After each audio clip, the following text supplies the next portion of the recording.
There's a moment in every great story where the main character doesn't know what's coming next. Not because the plot has stopped moving, but because the next page hasn't been turned. The air feels still. The scenery hasn't shifted. But somewhere deep inside, in a place even logic can't touch, something is changing.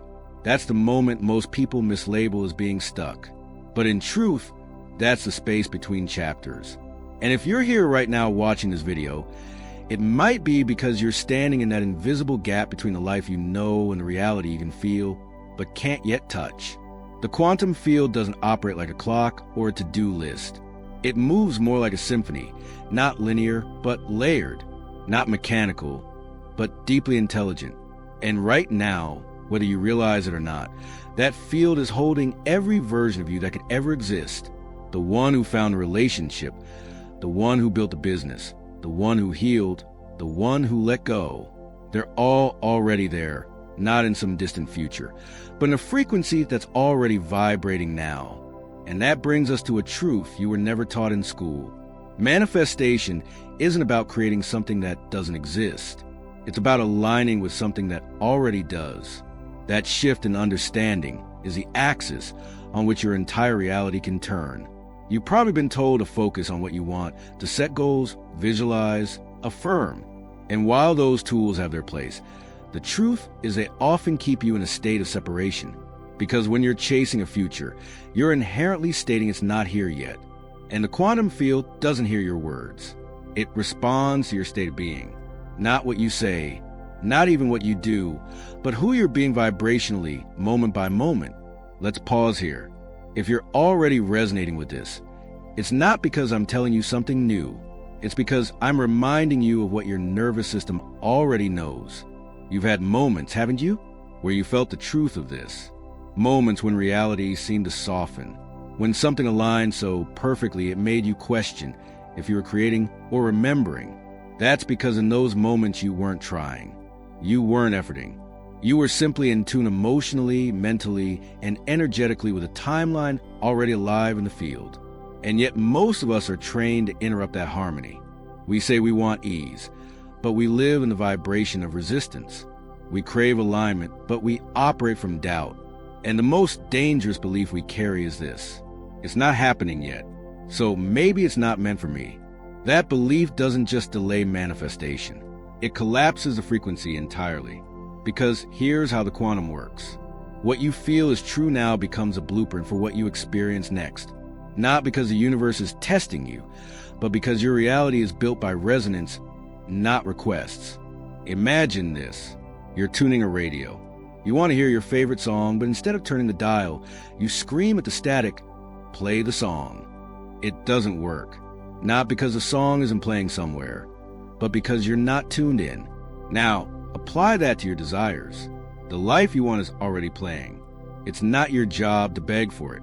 It's your job to match its frequency. But that takes more than just thinking positive thoughts or scripting affirmations. It requires an internal collapse of the old self, the one who believed they had to earn it, prove it, or chase it. It means stepping out of the loop of lack and into the vibration of already having. Here's what no one tells you. The field doesn't mirror what you want. It mirrors what you are. So if you say, "I want abundance but feel scarcity," the field mirrors scarcity. If you say, "I'm ready for love but hold resentment," the field reflects resistance. But if you say nothing and simply embody the version of you who already lives it, then the field has no choice but to respond accordingly. Because to the field, you are the signal. And once that signal stabilizes, the quantum collapses, not randomly, but mathematically into the version of reality that matches you. And that's why this moment matters more than you know. Not because you need to do more, but because the field is already listening. And the question it's asking isn't what do you want, it's who are you being? Let's go deeper. Because it's not enough to understand that the quantum field mirrors your frequency. You must begin to recognize what frequency you're actually broadcasting, not what you intend to broadcast. And that starts with awareness. Radical, uncomfortable, liberating awareness. Not what's missing from your life, but what you're unconsciously rehearsing in your energy every single day. What do you wake up rehearsing? The lack, the delay, the story is still not there yet, or the version of you who walks as if the desire is fulfilled, even if the 3D world hasn't caught up yet. This is where most people struggle. They mix frequencies. They say all the right things, visualize, journal, meditate, but then spend the rest of their day thinking, feeling, and acting like the version of them who doesn't have it yet. And that confusion creates interference. The quantum field doesn't know what to respond to, so it holds, waits, echoes back static. Here's a truth that might sting, but will set you free. The field isn't late. You're just tuned to a version of reality that cannot contain what you've asked for. And tuning happens not through force, MO, but through identity. When you broadcast as a version of you who is still doubting, checking, waiting, comparing, you remain in the loop of what's already manifested. But when you shift into embodiment, everything starts to rearrange. That's why spiritual teachings across traditions all circle back to one core principle. Be it now, not fake it, not force it, but feel it real, and from that state, take aligned action. Quantum jumping at its core isn't a mystical escape. It's an act of emotional coherence. It's becoming so vibrationally stable in a new version of yourself that the field must obey because it can't not. The wave collapses according to the observer. And if your observation is no longer contaminated by doubt, resistance, or contradiction, the shift becomes not just possible but inevitable. Let me ask you something. Who would you be if you were no longer looking for signs? How would you move if the desire was already your memory? What decisions would you make if there was nothing left to prove? These aren't rhetorical questions. These are quantum tuning forks. Because in asking them, you access a new frequency, one where you stop seeking validation and start living as a transmitter of the outcome you once chased. And that's where magic begins. Not because the universe rewards you, but because you stop rewarding your old identity with attention. And here's the beautiful paradox. The moment you no longer need proof, it appears. Why? Because your signal is clean. Your field is uninterrupted. You're no longer sending out, I want this, but I don't believe it. You're simply existing in a state of I am. And the quantum field, being both intelligent and neutral, mirrors that back without hesitation. You'll begin to notice it in strange, subtle ways. People treat you differently, though they don't know why. Opportunities arise that weren't visible before. You feel calm even though nothing external has changed because your internal landscape has shifted. And that internal shift is the manifestation. Everything that happens afterward is just a reflection like light bouncing off a mirror. It's not where the light starts, it's where the light lands. And once you understand that, you stop chasing shadows. You stop asking yours, when will it happen? And you start declaring, it's already chosen me. In the next part of this transmission, we'll explore why so many people feel empty or uncertain even after doing all the right things, and how to know if the field has already started reorganizing in your favor. But for now, let this truth land deeply. What you want isn't somewhere out there. It's here, waiting for you to meet it at its own frequency. And the second you match it, it has no choice but to become your next. Now, there's a pattern that quietly runs most people's lives. It doesn't scream. It doesn't demand. It whispers. It shows up in hesitation, in second guessing, in moments where you almost say yes to something that feels expansive but don't. It's the voice that says, what if I'm wrong? What if I look foolish? What if nothing happens? That voice isn't fear. It's the residue of an identity that hasn't yet caught up to your vision. Because here's what the self-help books don't always tell you. Your old self won't surrender easily. It was built to survive, not to thrive. It was sculpted by repetition, by environment, by emotional trauma and inherited beliefs. And every time you start to vibrate at the level of your desires, that old self panics because your frequency no longer matches a reality it knows how to control. And what does the ego do when it senses a death of control? It resists. It clings. It finds clever ways to bring you back to the familiar. It calls it logic. It disguises itself as caution. But what it's really doing is broadcasting confusion to the field. One foot on the accelerator, one on the brake. This is why you can do everything right, visualize a firm, meditate one, and still feel stuck. Because while your actions are aligned with your desires, your energetic identity is still loyal to your past. And the quantum field, always precise, reflects not your efforts, but your essence. Let's make this concrete. You say you want to be abundant, but you still make decisions from scarcity. You say you're ready for love, but you still fear being fully seen. You say you want freedom, but you still feel guilt when you rest. This is a mismatch. And it's not about blaming yourself. It's about seeing yourself fully, compassionately, clearly. Because once you see the contradiction, you can start to collapse it. The key is coherence. Emotional, mental, energetic coherence. When your thoughts, feelings, and actions vibrate in unison, not just once, but consistently, the quantum responds immediately. Not always with fireworks, but with shifts, real ones, subtle, powerful, irrevocable. You begin to notice changes in how you speak, in what you tolerate, in the way your body relaxes, in rooms you used to shrink in the way people respond to you, not because they changed, but because your field did. And this isn't theoretical. Studies in quantum coherence, heart-brain synchronization, and frequency entrainment are showing that our internal state organizes external patterns. This is not magic. It's physics. A heart in a state of gratitude broadcasts a measurable field of coherence that affects matter. A brain trained into theta waves unlocks access to non-local intelligence. A body not dominated by survival stress becomes a vessel of transmission, not reaction. So ask yourself now, where am I still broadcasting contradiction? What version of me do I revert to when no one's watching? What belief am I still feeding with my attention, my habits, my doubt? Because the field doesn't just respond to your highs, it listens to your lows. It hears the parts of you you think are invisible. It reflects not what you say you want, but what you truly believe is safe to have.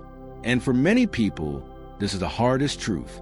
They don't actually feel safe having what they want, not because they're weak, but because they've been programmed to survive in the absence of it. And having it would mean giving up the identity they use to protect themselves. So here's your invitation. Let yourself grieve that identity. Let yourself mourn the part of you that thought waiting was safer than receiving. And then step one energetic step at a time. Not into action, but into alignment. Because the moment you release the need to protect the old story, you free the field to collapse the new one. And that's where we go next. What happens right before the shift occurs, and why so many people misinterpret that moment as a breakdown, when it's actually the breakthrough. There's a moment in the process of quantum manifestation that almost no one talks about. It's not glamorous. It's not filled with signs and synchronicities.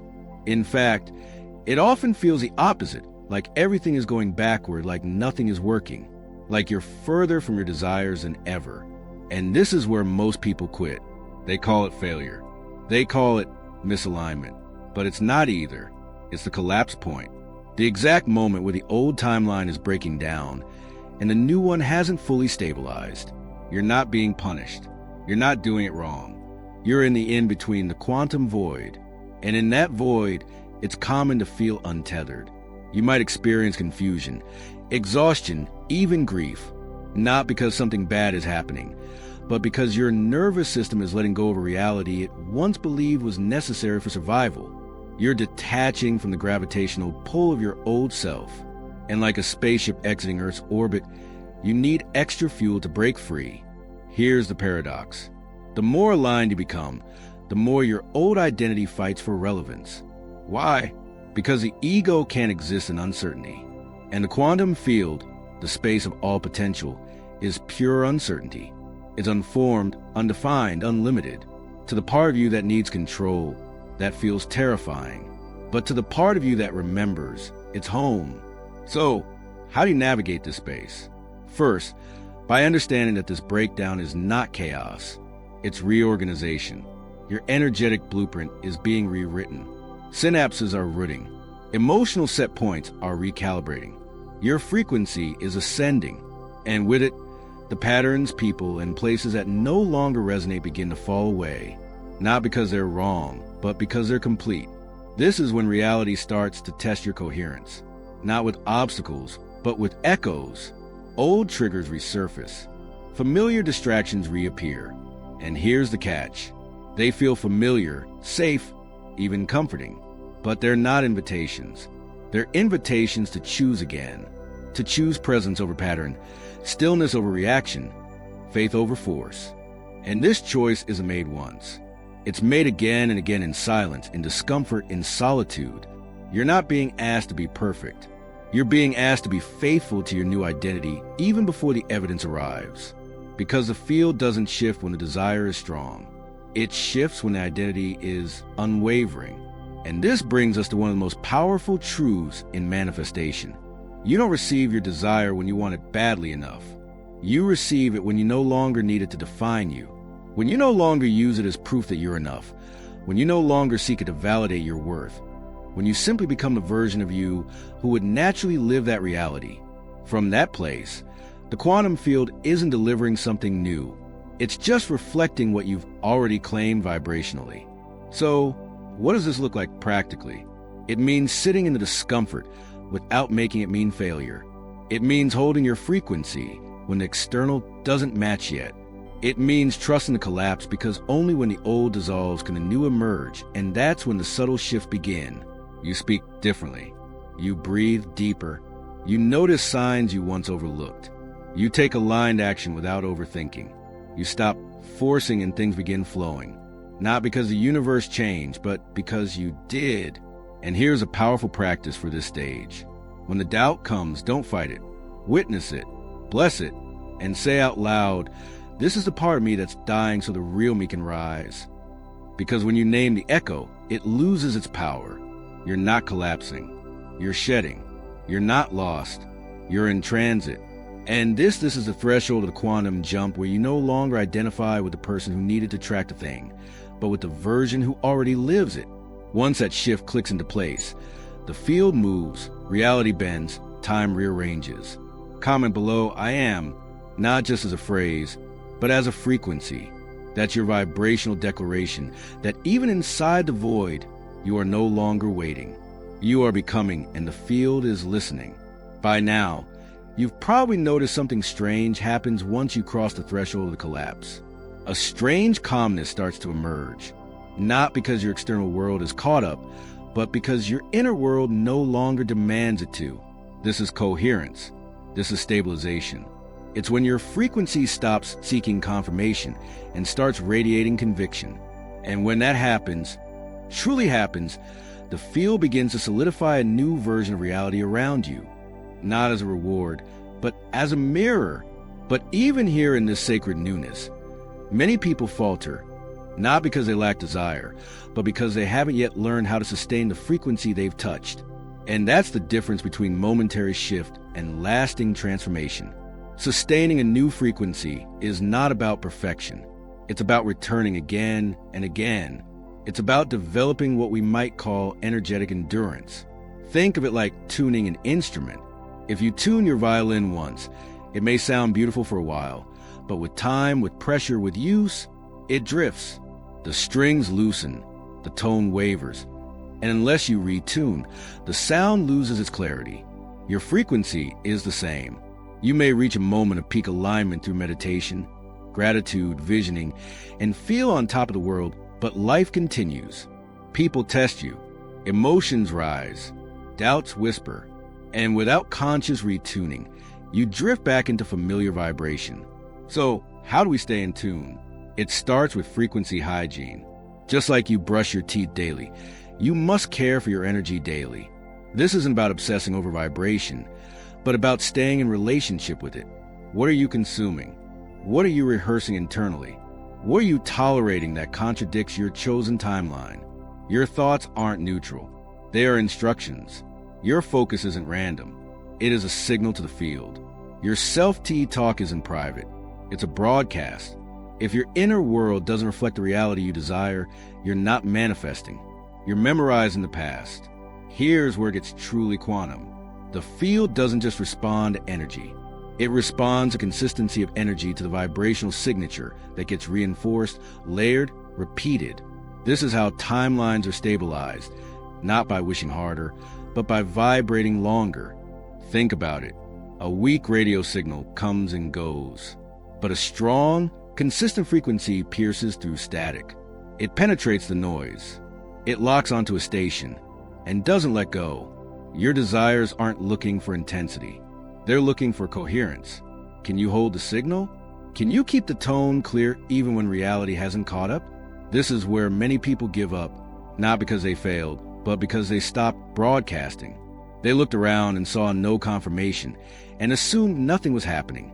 But quantum manifestation is not like planting a seed and watching it grow in real time. It's like planting in a dimension where time behaves differently, where the harvest is already there. But your frequency must walk to the corridor of alignment to reach it. And that corridor is made of daily choices.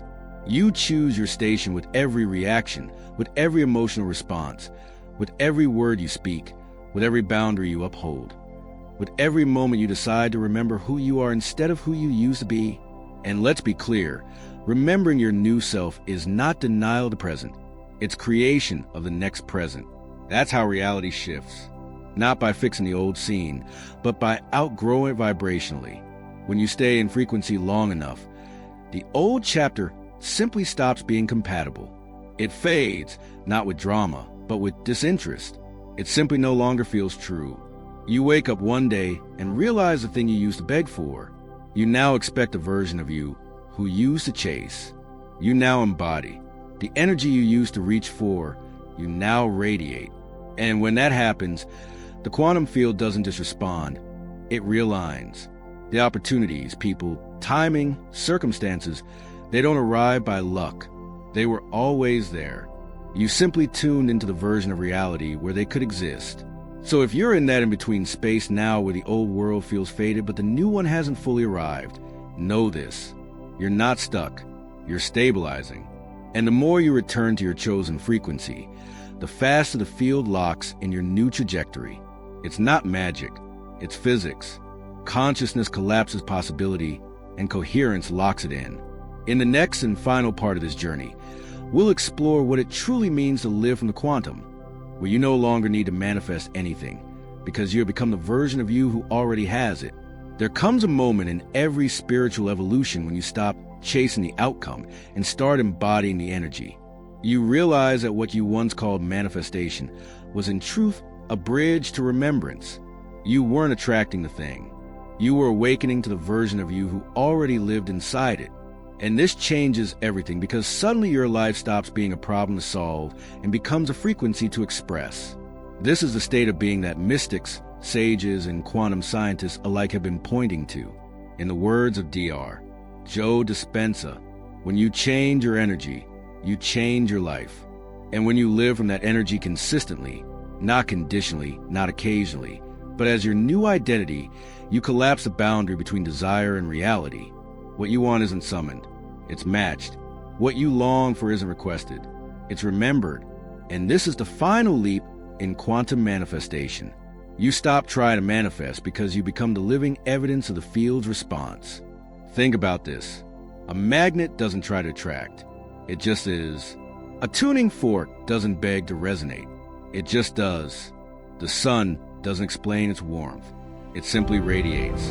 When you live as a version of you who already has, already knows, already vibrates, you become a living coherence field. And the quantum responds not because you're demanding it, but because you've aligned with it. This is why spiritual wisdom has always spoken of surrender not as weakness, but as the doorway to power. Because in surrender, you release resistance. You relax your grip on how you stop performing for the universe and start collaborating with it. You don't broadcast effort, you broadcast essence. And that signal is unmistakable. From this place, manifestation becomes less about asking and more about receiving. Less about proving and more about allowing. You don't hustle for worthiness. You rest in it. You don't monitor results. You trust momentum. You don't chase timing. You become timeless. And what's most beautiful, this isn't something reserved for monks or mystics. It's available to you right now in the ordinary sacred breath you're taking in the choice you make to let go of needing and step into knowing. In the moment you stop defining yourself by your past and start creating from the field of infinite potential. But here's the truth. You'll forget. We all do. You'll have days where the old identity resurfaces, where doubt feels louder than destiny, where nothing seems to be shifting. And that's okay because forgetting doesn't erase the shift. It only invites you to remember again. And with each remembering, your signal gets stronger. Your identity gets clearer. Your alignment becomes magnetic. That's why we're here, not just to teach or speak or produce content, but to build a resonance field with you, a place where your frequency can stabilize, where your remembering is supported, where you're not just watching transformation, you're becoming it. And so, as we close this journey, take a breath and feel this truth. Everything you want already exists in the quantum field. It's not waiting to be created. It's waiting to be recognized, matched, lived. You are the bridge. You are the conduit. You are the field. Comment below. I am. If you're ready to collapse the illusion of distance and embody the version of you who already holds it all, that one phrase becomes your alignment anchor, your declaration to the universe, and your invitation to reality to meet you where you vibrate. And if something in you is stirred, opened, or aligned during this video, know this isn't the end. It's a recalibration, a continuation, and you're not meant to walk it alone. Subscribe, not just for more content, but to deepen your coherence with every story, every teaching, every transmission we share here. You've stepped into the field. Now let the field respond.